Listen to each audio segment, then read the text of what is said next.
Divine magic done എന്ന ചാനലിലേക്ക് എല്ലാവർക്കും സ്വാഗതം.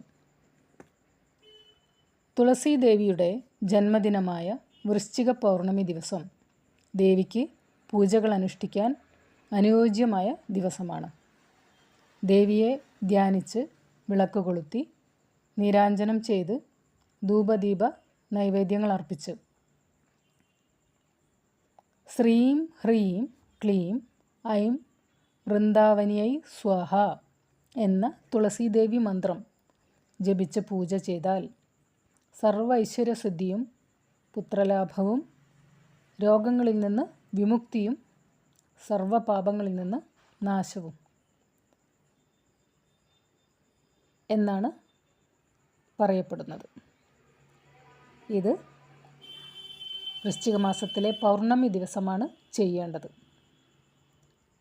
അതീവ ഫലസിദ്ധിയുള്ള പൂജയാണ് ഈ തുളസി പൂജ.